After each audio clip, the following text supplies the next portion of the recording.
అన్నా ఒక్క నిమిషం ఒక ఫోటో కొట్టుకుంటు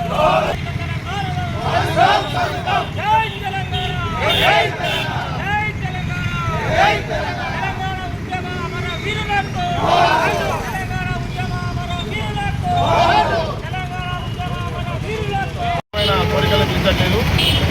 ఇప్పుడున్న ప్రభుత్వం ఒక డిమాండ్ పెట్టింది, తెలంగాణ ఉద్యమకారులకు 250 గజ స్థలం ఇస్తామని.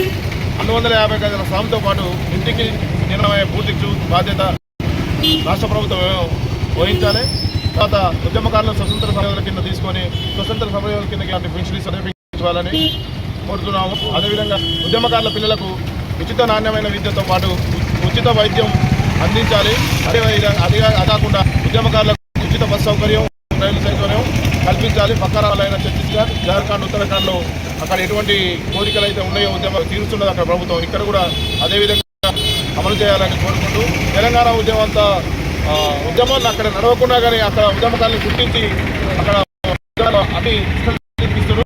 ఇక్కడ ఎటువంటిది లేదు. ధనిక రాష్ట్రం అని చెప్పుకుంటున్నారు. ఈ ధనిక రాష్ట్రంలో తెలంగాణ ఉద్యమకారులకు ఎటువంటి న్యాయం జరగలేదు. సంబంధించి డిమాండ్స్ అన్ని ఉద్యమకారులకు ఇవ్వాలి. అలాగే అమరవీరుల కుటుంబాలకు కూడా తక్షణమే ఆదుకోవాలి. జై తెలంగాణ.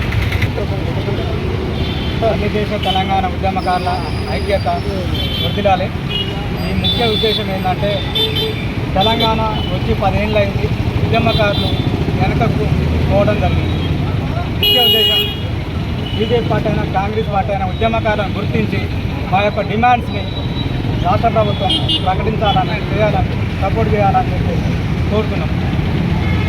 అదే తెలంగాణ ఉద్యమకారులుగా మాకు హక్కు ఉంది కాబట్టి ఈ ఉద్దేశాన్ని ముందుకు తీసుకుపోవడం జరుగుతుంది. తెలంగాణ ఉద్యమకారులు అందరూ ఈ ఐక్య వేదిక ద్వారా అందరూ రావాలని, ముందుకు పోవాలని, అందరం కలిసికట్టుగా పోరాటం చేయాలని, పోరాటం చేసుకుని మనం చేయాలి. మన హక్కులను, తెలంగాణ ఉద్యమకారుల హక్కులను మనం సాధించామని కోరుకుంటున్నాం.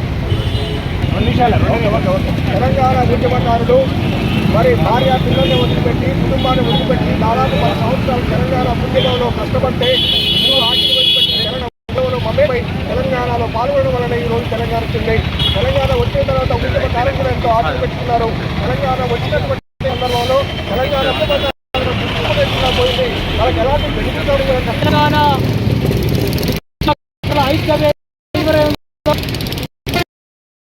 తెలంగాణ రూపొందించుకున్నది.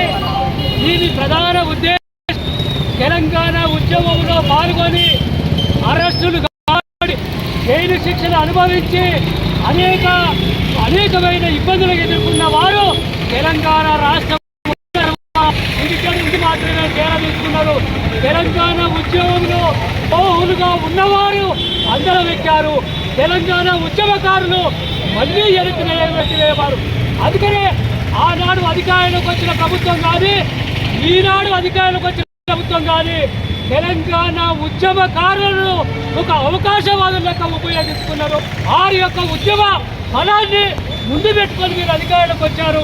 అందుకనే నాటి ప్రభుత్వాన్ని, నేటి ప్రభుత్వాన్ని కూడా హెచ్చరిస్తున్నాం. ఈ కారణంగా మీరు అధికారులకు వచ్చే మేనిఫెస్టోలకు 250 గజాల స్థలం ఇస్తామని చెప్పారు.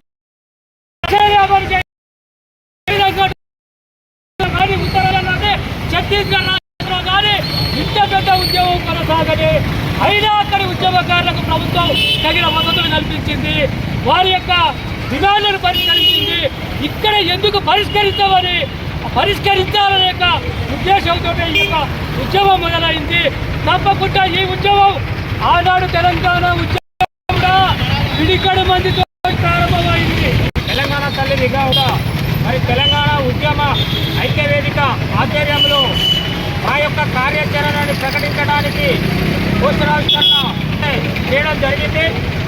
ఈ యొక్క మలిదశ తెలంగాణ ఉద్యమంలో మరి విద్యార్థులు, సామాజిక వర్గానికి చెందిన కులాల వాళ్ళందరూ కూడా మరి తన యొక్క కుటుంబాన్ని, తన భార్య పిల్లలను వదిలిపెట్టి 10 సంవత్సరాల పాటు అహర్నిశలు మరి నిద్రలు, ఆహారాలు లేకుండా మానసికంగా అదేవిధంగా శారీరకంగా కూడా నష్టపోయి ఈ తెలంగాణ ఉద్యమాన్ని ఉరుతలూగించి తెలంగాణ సాధించే వరకు కూడా నిద్రపోకుండా ఉద్యమాలు ఈ యొక్క తెలంగాణ మలిదశ ఉద్యమకారులు మరి ఈ రోజు ఈ ఉద్యమకారులు చేసిన ఉద్యమం వల్ల తెలంగాణ వచ్చిన తర్వాత మరి కొంతమంది మరి అనుభవించి ఈ తెలంగాణ ప్రజల సొమ్మును తెలంగాణ ప్రభుత్వ సొమ్మును దోసుకుంటున్నారు నాయకులు తప్ప ఈ తెలంగాణ ఉద్యమం చేసిన ఉద్యమాలని పట్టించుకున్న.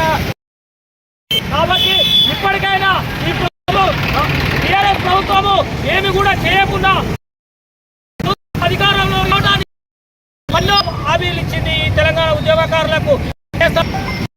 ఈరోజు ఆనాడు 1400 విద్యార్థి అమరవీరులు తెలంగాణ రాష్ట్రం కోసం త్యాగం చేసి అనేక మంది కూటాలకు కూడా బయటటువంటి తెలంగాణ ప్రజలు ఆనాటి ప్రభుత్వం ఉద్యమకాలను గుర్తించకుండా ఉద్యమకాలను అంచివేసి పనిచేసినటువంటి ప్రభుత్వము తొలి ఉద్యమంలో నా భర్త జైలుకెళ్ళి 3 నెలలు నల్గొండ జైల్లో చేసి మా చిక్కబల్ ఆ వార్తలు ఇప్పటికి కూడా పోలేదు. తొలి ఉద్యమం